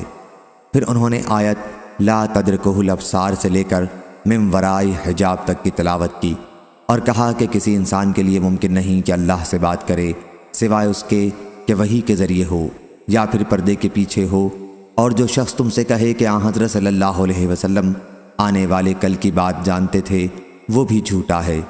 اس کے لیے انہوں نے آیت وما تدری نفسی ما اکتسب غدا، یعنی اور کوئی شخص نہیں جانتا کہ کل کیا کرے گا کی تلاوت فرمائی۔ اور جو شخص تم میں سے کہے کہ آن حضرت صلی اللہ علیہ وسلم نے تبلیغ دین میں کوئی بات چھپائی تھی، وہ بھی جھوٹا ہے۔ پھر انہوں نے یہ آیت تلاوت کی، یا ایھا الرسول بلغ ما انزل الیک من ربک، یعنی اے رسول پہنچا دیجئے وہ سب کچھ جو آپ کے رب کی طرف سے آپ پر اتارا گیا ہے۔ ہاں، آن حضرت صلی اللہ علیہ وسلم نے حضرت جبریل علیہ السلام کو ان کی اصل صورت میں 2 مرتبہ دیکھا تھا۔ صحیح بخاری حدیث نمبر 4855۔ سلیمان شیبانی نے بیان کیا، کہا کہ میں نے زر بن حبیش سے سنا اور انہوں نے حضرت عبداللہ بن مسعود رضی اللہ عنہ سے آیت فکانہ قاب قوسین او ادنا، یعنی صرف 2 کمانوں کا فاصلہ رہ گیا تھا بلکہ اور بھی کم۔ پھر اللہ نے اپنے بندے پر وحی نازل کی، جو کچھ بھی نازل کیا کے متعلق بیان کیا کہ ہم سے حضرت عبداللہ بن مسعود رضی اللہ عنہ نے بیان کیا کہ رسول اللہ صلی اللہ علیہ وسلم نے حضرت جبریل علیہ السلام کو ان کی اصل صورت میں دیکھا تھا، ان کے 600 پر تھے۔ صحیح بخاری حدیث نمبر 4856۔ سلیمان شیبانی نے بیان کیا کہ میں نے زر بن حبیش سے اس آیت کے بارے میں پوچھا، فکانہ قاب قوسین، یعنی 102 کمانوں کا فاصلہ رہ گیا بلکہ اور بھی کم۔ پھر اللہ نے اپنے بندے پر وحی نازل کی، جو کچھ بھی نازل کیا، تو انہوں نے بیان کیا کہ ہمیں حضرت عبداللہ بن مسعود رضی اللہ عنہ نے خبر دی کہ حضرت محمد صلی اللہ علیہ وسلم نے حضرت جبریل علیہ السلام کو دیکھا، جن کے 600 پر تھے۔ صحیح بخاری حدیث نمبر 4857۔ سفیان زہری نے بیان کیا، ان سے عامش نے، ان سے ابراہیم نخعی نے، ان سے علقمہ نے اور ان سے حضرت عبداللہ بن مسعود رضی اللہ عنہ نے آیت لقد رآ من آیات ربہ الکبریٰ، یعنی آپ نے اپنے رب کی عظیم نشانیاں دیکھیں کے متعلق بتلایا کہ حضور اکرم صلی اللہ علیہ وسلم نے رف سبز فرش کو دیکھا جس نے آسمان کے کناروں کو ڈھانپ لیا تھا۔ صحیح بخاری حدیث نمبر 4858۔ ابو جوزہ نے بیان کیا اور ان سے حضرت ابن عباس رضی اللہ عنہ نے لات اور عزا کے حال میں کہا کہ لات ایک شخص کو کہتے ہیں جو حاجیوں کے لیے ستو گھولتا تھا۔ صحیح بخاری حدیث نمبر 4859۔ حضرت ابو ہریرہ رضی اللہ عنہ نے بیان کیا کہ رسول اللہ صلی اللہ علیہ وسلم نے فرمایا، جو شخص قسم کھائے اور کہے کہ قسم ہے لات اور عزا کی، تو اسے تجدید ایمان کے لیے کہنا چاہیے لا الہ الا اللہ، اور جو شخص اپنے ساتھی سے یہ کہے کہ آؤ جوا کھیلیں، تو اسے صدقہ دینا چاہیے۔ صحیح بخاری حدیث نمبر 4860۔ سفیان بن عینہ نے بیان کیا کہ میں نے عروہ سے سنا، انہوں نے بیان کیا کہ میں نے حضرت عائشہ رضی اللہ عنہا سے پوچھا تو انہوں نے کہا کہ کچھ لوگ منات بت کے نام پر احرام باندھتے جو مقام مشلل میں تھا، وہ صفا اور مروہ کے درمیان حج و عمرہ میں سعی نہیں کرتے تھے۔ اس پر اللہ تعالیٰ نے آیت نازل کی، بے شک صفا اور مروہ اللہ کی نشانیوں میں سے ہیں، چنانچہ رسول کریم صلی اللہ علیہ وسلم نے ان کے درمیان طواف کیا اور مسلمانوں نے بھی طواف کیا۔ سفیان نے کہا کہ منات مقام قدید پر مشلل میں تھا، اور عبد الرحمن بن خالد نے بیان کیا کہ ان سے ابن شہاب نے، ان سے عروہ نے بیان کیا اور ان سے حضرت عائشہ رضی اللہ عنہا نے کہا کہ یہ آیت انصار کے بارے میں نازل ہوئی تھی۔ اسلام سے پہلے انصار اور قبیلہ غسان کے لوگ منات کے نام پر احرام باندھتے تھے، پہلی حدیث کی طرح۔ اور معمر نے ظاہری سے بیان کیا، ان سے عروہ نے، ان سے حضرت عائشہ رضی اللہ عنہا نے کہ قبیلہ انصار کے کچھ لوگ منات کے نام کا احرام باندھتے تھے۔ منات ایک بت تھا جو مکہ اور مدینہ کے درمیان رکھا ہوا تھا۔ اسلام لانے کے بعد ان لوگوں نے کہا کہ یا رسول اللہ صلی اللہ علیہ وسلم، ہم منات کی تعظیم کے لیے صفا اور مروہ کے درمیان سعی نہیں کیا کرتے تھے۔ صحیح بخاری حدیث نمبر 4861۔ حضرت ابن عباس رضی اللہ عنہ نے بیان کیا کہ نبی کریم صلی اللہ علیہ وسلم نے سورہ والنجم میں سجدہ کیا اور آپ کے ساتھ مسلمانوں نے اور تمام مشرکوں اور جنات و انسانوں نے بھی سجدہ کیا۔ عبد الوارث کے ساتھ اس حدیث کو ابراہیم بن تہمان نے بھی ایوب سے روایت کیا، اور اسماعیل بن علیہ نے اپنی روایت میں حضرت ابن عباس رضی اللہ عنہ کا ذکر نہیں کیا۔ صحیح بخاری حدیث نمبر 4862۔ عبداللہ بن مسعود رضی اللہ عنہ نے بیان کیا کہ سب سے پہلے نازل ہونے والی سجدے والی سورت سورہ نجم ہے۔ بیان کیا کہ پھر رسول اللہ صلی اللہ علیہ وسلم نے اس کی تلاوت کے بعد سجدہ کیا۔ اور جتنے لوگ آپ کے پیچھے تھے سبھی نے آپ کے ساتھ سجدہ کیا سوائے ایک شخص کے۔ میں نے دیکھا کہ اس نے اپنی ہتھیلی میں مٹی اٹھائی اور اس پر سجدہ کر لیا۔ بعد میں بدر کی لڑائی میں نے اسے دیکھا کہ کفر کی حالت میں وہ قتل کیا ہوا پڑا ہے۔ وہ شخص امیہ بن خلف تھا۔ صحیح بخاری حدیث نمبر 4863۔ حضرت عبداللہ بن مسعود رضی اللہ عنہ نے بیان کیا کہ رسول اللہ صلی اللہ علیہ وسلم کے زمانے میں چاند 2 ٹکڑے ہو گیا تھا، ایک ٹکڑا پہاڑ کے اوپر اور دوسرا اس کے پیچھے چلا گیا تھا۔ حضرت صلی اللہ علیہ وسلم نے اس موقع پر ہم سے فرمایا تھا کہ گواہ رہنا۔ صحیح بخاری حدیث نمبر 4864۔ عبداللہ رضی اللہ عنہ نے بیان کیا کہ چاند پھٹ گیا تھا اور اس وقت ہم بھی نبی کریم صلی اللہ علیہ وسلم کے ساتھ تھے، چنانچہ اس کے 2 ٹکڑے ہو گئے۔ حضرت صلی اللہ علیہ وسلم نے ہم سے فرمایا کہ لوگوں گواہ رہنا، گواہ رہنا۔ صحیح بخاری حدیث نمبر 4865۔ عبید اللہ بن عبداللہ بن عتبہ بن مسعود نے بیان کیا، ان سے حضرت عبداللہ بن عباس رضی اللہ عنہ نے بیان کیا کہ نبی کریم صلی اللہ علیہ وسلم کے زمانے میں چاند پھٹ گیا تھا۔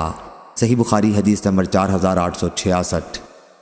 حضرت انس رضی اللہ عنہ نے بیان کیا کہ مکے والوں نے نبی کریم صلی اللہ علیہ وسلم سے معجزہ دکھانے کو کہا تو حضرت صلی اللہ علیہ وسلم نے انہیں چاند کے پھٹ جانے کا معجزہ دکھایا۔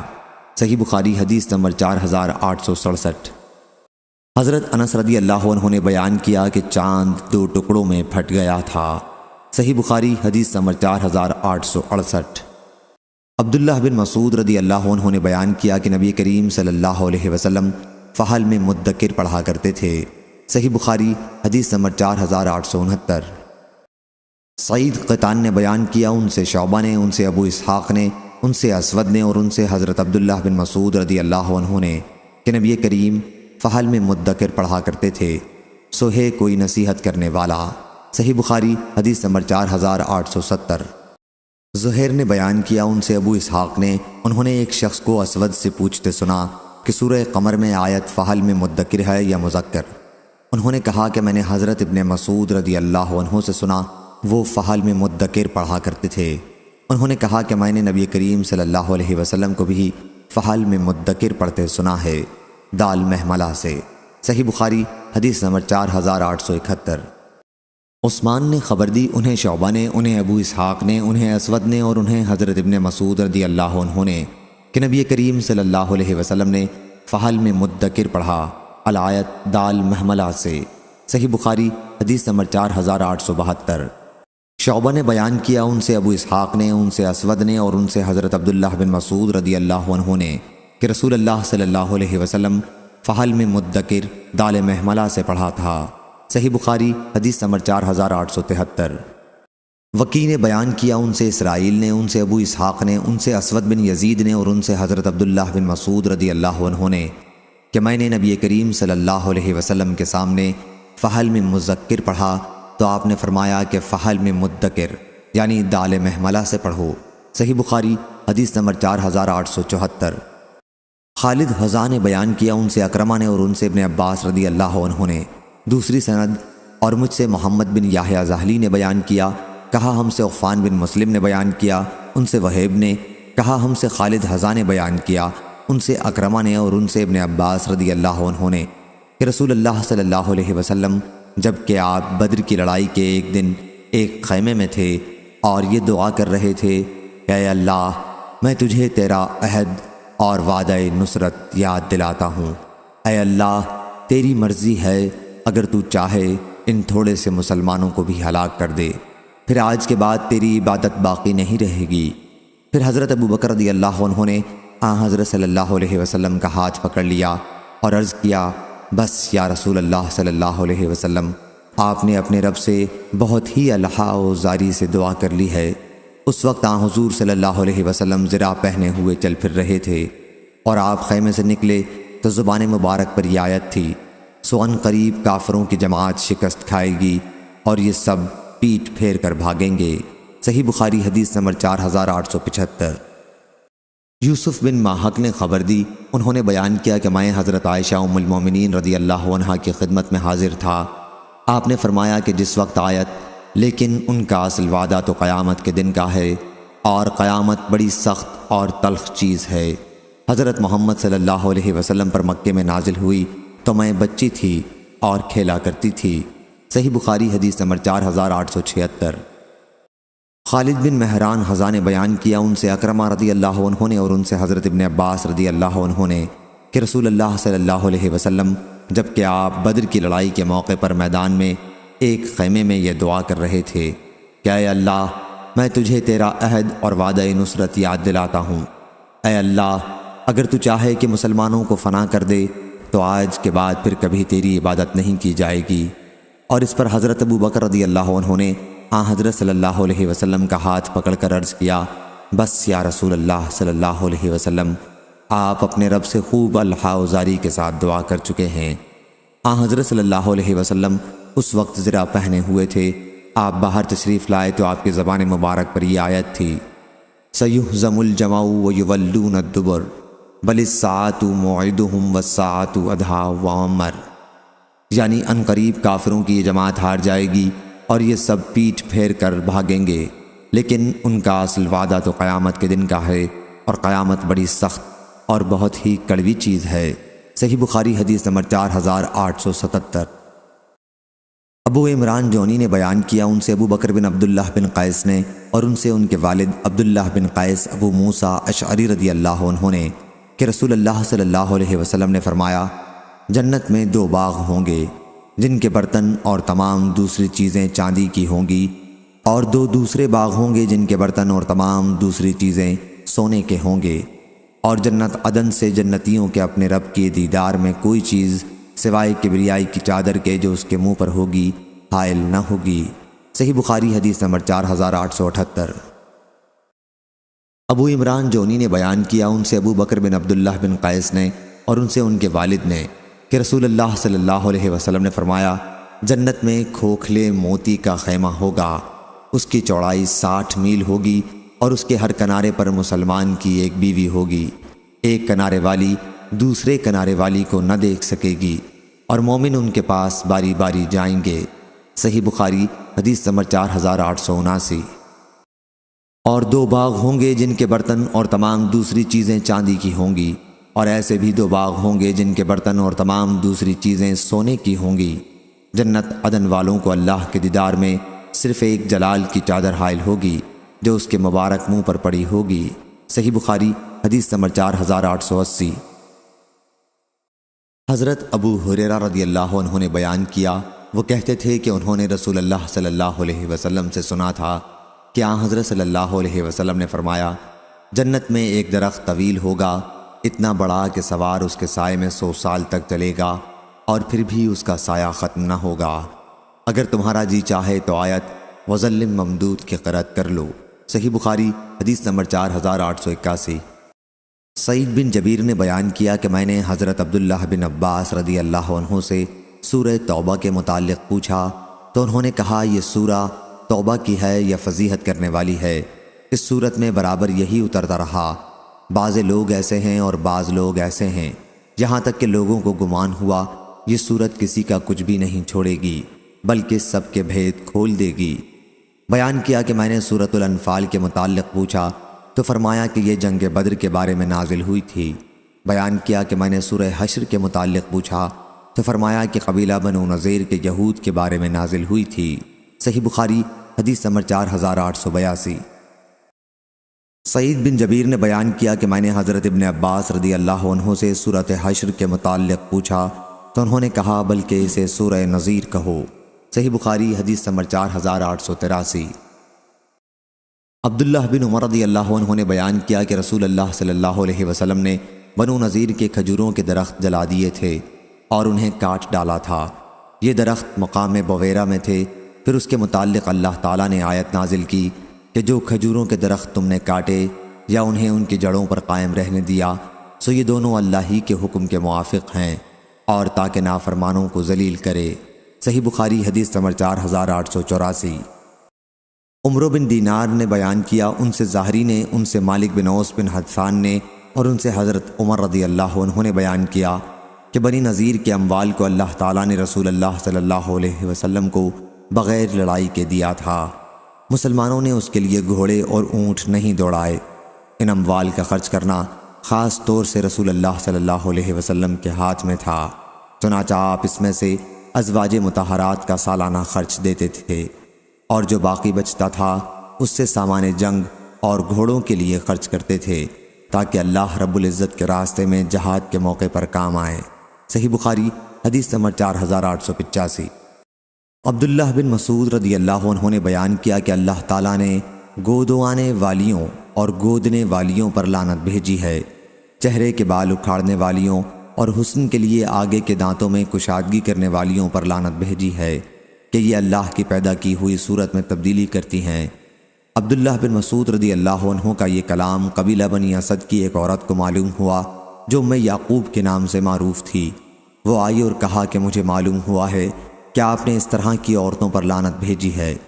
عبداللہ بن مسعود رضی اللہ عنہ نے کہا، آخر کیوں نہ میں انہیں لعنت کروں جنہیں رسول اللہ صلی اللہ علیہ وسلم نے لعنت کی ہے اور جو کتاب اللہ کے حکم کے مطابق ملعون ہے۔ اس عورت نے کہا کہ قرآن مجید تو میں نے بھی پڑھا ہے، لیکن آپ جو کچھ کہتے ہیں میں نے تو اس میں کہیں یہ بات نہیں دیکھی۔ انہوں نے کہا کہ اگر تم نے بغور پڑھا ہوتا تو تمہیں ضرور مل جاتا۔ کیا تم نے یہ آیت نہیں پڑھی کہ رسول صلی اللہ علیہ وسلم تمہیں جو کچھ دیں لے لیا کرو اور جس سے تمہیں روک دیں رک جایا کرو؟ اس نے کہا کہ پڑھی ہے۔ عبداللہ بن مسعود رضی اللہ عنہ نے کہا کہ پھر حضرت صلی اللہ علیہ وسلم نے ان چیزوں سے روکا ہے۔ اس پر عورت نے کہا کہ میرا خیال ہے کہ آپ کی بیوی بھی ایسا کرتی ہیں۔ انہوں نے کہا کہ اچھا جاؤ اور دیکھ لو۔ وہ عورت گئی اور اس نے دیکھا، لیکن اس طرح کی ان کے یہاں کوئی معیوب چیز اسے نہیں ملی۔ پھر عبداللہ بن مسعود رضی اللہ عنہ نے کہا کہ اگر میری بیوی اسی طرح کرتی تو بھلا وہ میرے ساتھ رہ سکتی تھی؟ ہرگز نہیں۔ صحیح بخاری حدیث نمبر 4886۔ سفیان ثوری نے بیان کیا کہ میں نے عبد الرحمن بن عابس سے منصور بن معتمر کی حدیث کا ذکر کیا جو وہ ابراہیم سے بیان کرتے تھے کہ ان سے علقمہ نے اور ان سے حضرت عبداللہ بن مسعود رضی اللہ عنہ نے بیان کیا کہ رسول اللہ صلی اللہ علیہ وسلم نے سر کے قدرتی بالوں کے ساتھ مصنوعی بال لگانے والیوں پر لعنت بھیجی تھی۔ عبد الرحمن بن عابس نے کہا کہ میں نے بھی ام یعقوب نامی ایک عورت سے سنا تھا، وہ حضرت عبداللہ بن مسعود رضی اللہ عنہ سے منصور کی حدیث کے مثل بیان کرتی تھی۔ صحیح بخاری حدیث نمبر 4887۔ عمر بن میمون نے بیان کیا کہ حضرت عمر بن خطاب رضی اللہ عنہ نے زخمی ہونے کے بعد انتقال سے پہلے فرمایا تھا، میں اپنے بعد ہونے والے خلیفہ کو مہاجرین اولین کے بارے میں وصیت کرتا ہوں کہ وہ ان کا حق پہچانے، اور میں اپنے بعد میں ہونے والے خلیفہ کو انصار کے بارے میں وصیت کرتا ہوں جو دارالسلام اور ایمان میں نبی کریم صلی اللہ علیہ وسلم کی ہجرت سے پہلے ہی سے قرار پکڑے ہوئے ہیں، یہ کہ ان میں جو نیکوکار ہیں ان کی عزت کرے اور ان کے غلط کاروں سے درگزر کرے۔ صحیح بخاری حدیث نمبر 4888۔ حضرت ابو ہریرہ رضی اللہ عنہ نے بیان کیا کہ رسول اللہ صلی اللہ علیہ وسلم کی خدمت میں ایک صاحب خود حضرت ابو ہریرہ رضی اللہ عنہ حاضر ہوئے اور عرض کیا، یا رسول اللہ صلی اللہ علیہ وسلم، میں فاقے سے ہوں۔ حضرت صلی اللہ علیہ وسلم نے انہیں ازواج مطہرات کے پاس بھیجا کہ وہ آپ کی دعوت کریں، لیکن ان کے پاس کوئی چیز کھانے کی نہیں تھی۔ آپ صلی اللہ علیہ وسلم نے فرمایا، کیا کوئی شخص ایسا نہیں جو آج رات اس مہمان کی میزبانی کرے؟ اللہ اس پر رحم کرے گا۔ اس پر ایک انصاری صحابی ابو طلحہ رضی اللہ عنہ کھڑے ہوئے اور عرض کیا، یا رسول اللہ، یہ آج میرے مہمان ہیں۔ پھر وہ انہیں اپنے ساتھ لے گئے اور اپنی بیوی سے کہا کہ یہ رسول اللہ صلی اللہ علیہ وسلم کے مہمان ہیں، کوئی چیز ان سے بچا کے نہ رکھنا۔ بیوی نے کہا کہ اللہ کی قسم، میرے پاس اس وقت بچوں کے کھانے کے سوا اور کوئی چیز نہیں ہے۔ انصاری صحابی نے کہا، اگر بچے کھانا مانگے تو انہیں سلا دو اور آؤ یہ چراغ بھی بجھا دو، آج رات ہم بھوکے ہی رہ لیں گے۔ بیوی نے ایسا ہی کیا۔ پھر وہ انصاری صحابی صبح کے وقت رسول اللہ صلی اللہ علیہ وسلم کی خدمت میں حاضر ہوئے تو حضرت صلی اللہ علیہ وسلم نے فرمایا کہ اللہ تعالیٰ نے فلاں انصاری صحابی اور ان کی بیوی کے عمل کو پسند فرمایا، یا آپ نے یہ فرمایا کہ اللہ تعالیٰ مسکرایا۔ پھر اللہ تعالیٰ نے یہ آیت نازل کی، وَيُؤْثِرُونَ عَلَىٰ أَنفُسِهِمْ وَلَوْ كَانَ بِهِمْ خَصَاصَةٌ، یعنی اور اپنے سے مقدم رکھتے ہیں اگرچہ خود فاقے میں ہی ہوں۔ صحیح بخاری حدیث نمبر 4889۔ حسن بن محمد بن علی نے بیان کیا، انہوں نے علی رضی اللہ عنہ کے کاتب عبید اللہ بن ابی رافع سے سنا، وہ بیان کرتے تھے کہ میں نے علی رضی اللہ عنہ سے سنا، انہوں نے کہا کہ رسول اللہ صلی اللہ علیہ وسلم نے مجھے حضرت زبیر اور مقداد رضی اللہ عنہ کو روانہ کیا، اور جب مقام خاخ کے باغ پر پہنچ جاؤ گے جو مکے اور مدینے کے درمیان تھا، تو وہاں تمہیں ہودج میں ایک عورت ملے گی، اس کے ساتھ ایک خط ہوگا، وہ خط تم اس سے لے لینا۔ چنانچہ ہم روانہ ہوئے، ہمارے گھوڑے ہمیں تیز رفتاری کے ساتھ لے جا رہے تھے۔ آخر جب ہم اس باغ پر پہنچے تو واقعی وہاں ہم نے ہودج میں اس عورت کو پا لیا۔ ہم نے اس سے کہا کہ خط نکال، اس نے کہا میرے پاس کوئی خط نہیں ہے۔ ہم نے اس سے کہا کہ خط نکال دے ورنہ ہم تیرا سارا کپڑا اتار کر تلاشی لیں گے۔ آخر اس نے اپنی چوٹی سے خط نکالا، ہم لوگ وہ خط لے کر حضرت صلی اللہ علیہ وسلم کی خدمت میں حاضر ہوئے۔ اس خط میں لکھا ہوا تھا کہ حاطب بن ابی بلتع کی طرف سے مشرکین کے چند آدمیوں کی طرف جو مکے میں تھے۔ اس خط میں انہوں نے حضرت صلی اللہ علیہ وسلم کی تیاری کا ذکر لکھا تھا کہ حضرت صلی اللہ علیہ وسلم ایک بڑی فوج لے کر آتے ہیں، تم اپنا بچاؤ کر لو۔ حضور اکرم صلی اللہ علیہ وسلم نے دریافت فرمایا، حاطب یہ کیا ہے؟ انہوں نے عرض کیا، یا رسول اللہ صلی اللہ علیہ وسلم میرے معاملے میں جلدی نہ فرمائیں، میں قریش کے ساتھ بطور حلیف زمانہ قیام مکہ میں رہا کرتا تھا، لیکن ان کے قبیلہ و خاندان سے میرا کوئی تعلق نہیں تھا۔ اس کے برخلاف آپ کے ساتھ جو دوسرے مہاجرین ہیں ان کی قریش میں رشتہ داریاں ہیں، اور ان کی رعایت سے قریش مکہ میں رہ جانے والے ان کے اہل و عیال اور مال کی حفاظت کرتے ہیں۔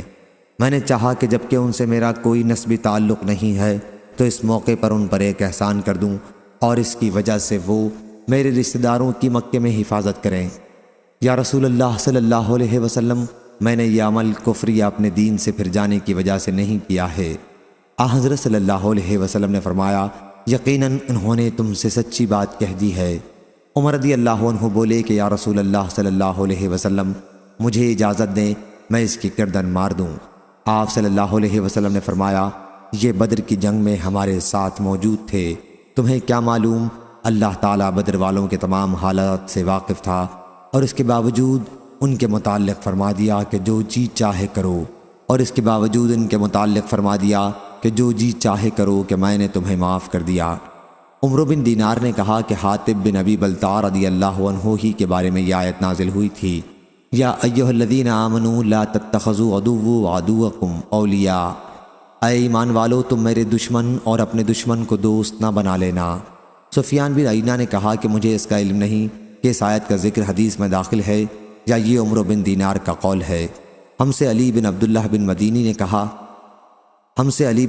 مدینی نے بیان کیا کہ سفیان بن عیینہ سے حاطب بن ابی بلتع رضی اللہ عنہ کے بارے میں پوچھا گیا کہ کیا آیت لا تتخذوا عدوی انہی کے بارے میں نازل ہوئی تھی؟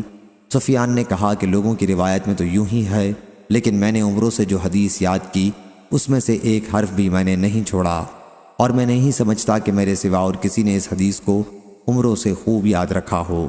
صحیح بخاری حدیث نمبر 4890۔ عروہ نے خبر دی اور انہیں نبی کریم صلی اللہ علیہ وسلم کے زوجہ مطہرہ حضرت عائشہ رضی اللہ عنہا نے خبر دی کہ رسول اللہ صلی اللہ علیہ وسلم اس آیت کے نزول ہونے کے بعد ان مومن عورتوں کا امتحان لیا کرتے تھے جو ہجرت کر کے مدینہ آتی تھیں۔ اللہ تعالیٰ نے ارشاد فرمایا تھا کہ یا ایھا النبی اذا جاءک المؤمنات، یعنی اے نبی کریم صلی اللہ علیہ وسلم جب آپ سے مسلمان عورتیں بیعت کرنے کے لیے آئیں، ارشاد غفور الرحیم تک۔ حضرت عروہ نے بیان کیا کہ حضرت عائشہ رضی اللہ عنہا نے کہا، چنانچہ جو عورت اس شرط آیت میں مذکور یعنی ایمان وغیرہ کا اقرار کر لیتی تو حضرت صلی اللہ علیہ وسلم اس سے زبانی طور پر فرماتے کہ میں نے تمہاری بیعت قبول کر لی، اور ہرگز نہیں، اللہ کی قسم حضرت صلی اللہ علیہ وسلم کے ہاتھ نے کسی عورت کا ہاتھ بیعت لیتے وقت کبھی نہیں چھوا، صرف آپ ان سے زبانی بیعت لیتے تھے۔ کہ آیت میں مذکورہ باتوں پر قائم رہنا اس روایت کی مطابق یونس، معمر اور عبد الرحمن بن اسحاق نے ظاہری سے کی، اور اسحاق بن راشد نے ظاہری سے بیان کیا کہ ان سے عروہ اور عمرہ بنت عبد الرحمن نے کہا۔ صحیح بخاری حدیث نمبر 4891۔ ام عطیہ رضی اللہ عنہا نے بیان کیا کہ ہم نے رسول اللہ صلی اللہ علیہ وسلم سے بیعت کی تو آپ نے ہمارے سامنے اس آیت کی تلاوت کی، ان لا یشرکن باللہ، اللہ کے ساتھ کسی کو شریک نہ کریں گی، اور ہمیں نوحہ یعنی میت پر زور زور سے رونا پیٹنا کرنے سے منع فرمایا۔ حضرت صلی اللہ علیہ وسلم کی اس ممانعت پر ایک عورت خود ام عطیہ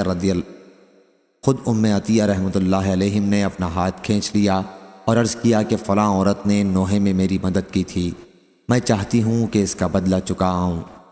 حضرت صلی اللہ علیہ وسلم نے اس کا کوئی جواب نہیں دیا، چنانچہ وہ گئیں اور پھر دوبارہ آ کر حضرت صلی اللہ علیہ وسلم سے بیعت کی۔ صحیح بخاری حدیث نمبر 4892۔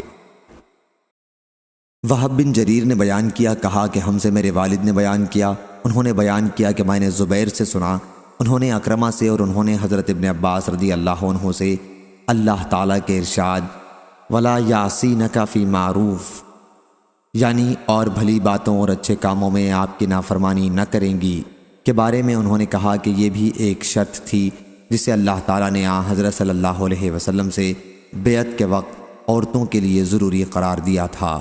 صحیح بخاری حدیث نمبر 4893۔ ابو ادریس نے بیان کیا اور انہوں نے حضرت عبادہ بن صامت رضی اللہ عنہ سے سنا، انہوں نے بیان کیا کہ ہم نبی کریم صلی اللہ علیہ وسلم کی خدمت میں حاضر تھے۔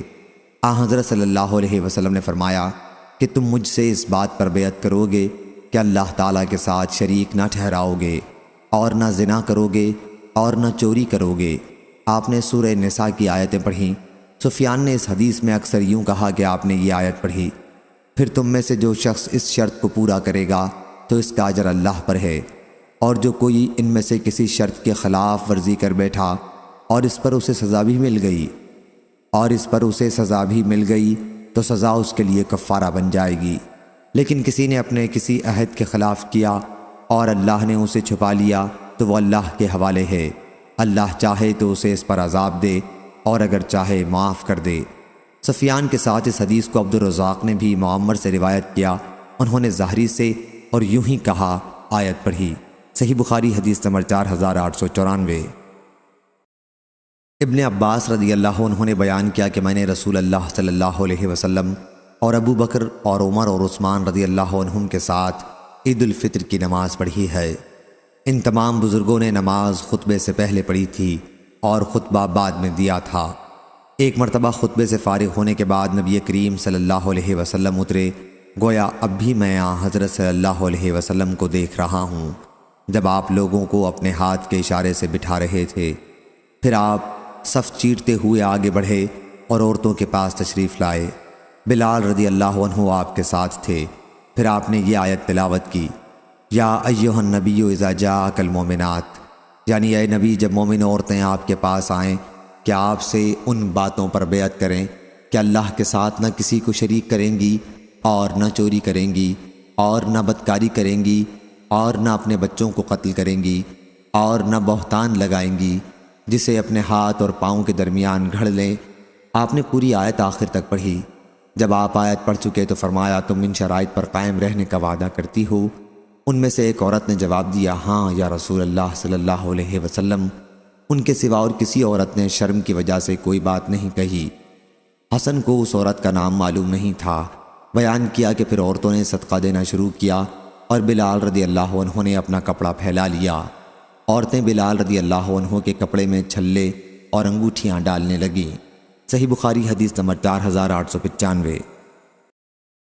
جبیر بن مطعم رضی اللہ عنہ نے بیان کیا کہ میں نے رسول اللہ صلی اللہ علیہ وسلم سے سنا، آپ فرما رہے تھے کہ میرے کئی نام ہیں، میں محمد ہوں، میں احمد ہوں، میں ماہی ہوں کہ جس کے ذریعے اللہ تعالیٰ کفر کو مٹا دے گا، میں حاشر ہوں کہ اللہ تعالیٰ سب کو حشر میں میرے بعد جمع کرے گا، اور میں عاقب ہوں۔ صحیح بخاری حدیث نمبر 4896۔ ابو ہریرہ رضی اللہ عنہ نے بیان کیا کہ ہم رسول اللہ صلی اللہ علیہ وسلم کے پاس بیٹھے ہوئے تھے کہ سورۃ الجمعہ کی یہ آیتیں نازل ہوئیں، وآخرین منہم لما یلحقوا بہم، اور دوسروں کے لیے بھی جو ابھی ان میں شامل نہیں ہوئے ہیں حضرت صلی اللہ علیہ وسلم ہادی اور معلم ہیں۔ بیان کیا، میں نے عرض کیا رسول اللہ صلی اللہ علیہ وسلم یہ دوسرے کون لوگ ہیں؟ حضرت صلی اللہ علیہ وسلم نے کوئی جواب نہیں دیا۔ آخر یہی سوال 3 مرتبہ کیا۔ مجلس میں سلمان فارسی رضی اللہ عنہ بھی موجود تھے۔ حضرت صلی اللہ علیہ وسلم نے ان پر ہاتھ رکھ کر فرمایا، اگر ایمان سریہ پر بھی ہوگا تب بھی ان لوگوں یعنی فارس والوں میں سے اس تک پہنچ جائیں گے، یا یوں فرمایا کہ ایک آدمی ان لوگوں میں سے اس تک پہنچ جائے گا۔ صحیح بخاری حدیث نمبر 4897۔ عبدالعزیز نے بیان کیا، انہیں ثور نے اور ان سے ابوالغیث نے، انہیں حضرت ابو ہریرہ رضی اللہ عنہ نے اور انہیں نبی کریم صلی اللہ علیہ وسلم نے کہ ان کی قوم کے کچھ لوگ اسے پالیں گے۔ صحیح بخاری حدیث نمبر 4898۔ عبدالعزیز نے بیان کیا، انہیں ثور نے اور ان سے ابوالغیث نے، انہیں حضرت ابو ہریرہ رضی اللہ عنہ نے اور انہیں نبی کریم صلی اللہ علیہ وسلم نے کہ ان کی قوم کے کچھ لوگ اسے پالیں گے۔ صحیح بخاری حدیث نمبر 4898۔ زید بن ارقم رضی اللہ عنہ نے بیان کیا کہ میں ایک غزوہ تبوک میں تھا اور میں نے منافقوں کے سردار عبداللہ بن ابی کو یہ کہتے سنا کہ جو لوگ مہاجرین رسول کے پاس جمع ہیں ان پر خرچ نہ کرو تاکہ وہ خود ہی رسول اللہ صلی اللہ علیہ وسلم سے جدا ہو جائیں۔ اس نے یہ بھی کہا، اب اگر ہم مدینہ لوٹ کر جائیں گے تو عزت والا وہاں سے ذلت والوں کو نکال باہر کرے گا۔ میں نے اس کا ذکر اپنے چچا سعد بن عبادہ انصاری رضی اللہ عنہ سے کیا، یا حضرت عمر رضی اللہ عنہ سے اس کا ذکر کیا۔ راوی کو شک تھا۔ انہوں نے اس کا ذکر نبی کریم صلی اللہ علیہ وسلم سے کیا۔ حضرت صلی اللہ علیہ وسلم نے مجھے بلایا، میں نے تمام باتیں آپ کو سنا دیں۔ حضرت صلی اللہ علیہ وسلم نے عبداللہ بن ابی اور اس کے ساتھیوں کو بلا بھیجا۔ انہوں نے قسم کھا لی، کہا کہ انہوں نے اس طرح کی کوئی بات نہیں کہی تھی۔ اس پر حضرت صلی اللہ علیہ وسلم نے مجھ کو جھوٹا سمجھا اور عبداللہ کو سچا سمجھا۔ مجھے اس کا اتنا صدمہ ہوا کہ ایسا کبھی نہ ہوا تھا۔ پھر میں گھر میں بیٹھ رہا، میرے چچا نے کہا کہ میرا خیال نہیں تھا کہ حضرت صلی اللہ علیہ وسلم تمہاری تکذیب کریں گے اور تم پر ناراض ہوں گے۔ پھر اللہ تعالیٰ نے یہ صورت نازل کی، جب منافق آپ کے پاس آتے ہیں۔ اس کے بعد حضرت صلی اللہ علیہ وسلم نے مجھے بلوایا اور اس صورت کی تلاوت کی اور فرمایا کہ اے یزید، اللہ تعالیٰ نے تم کو سچا کر دیا ہے۔ صحیح بخاری حدیث نمبر 4900۔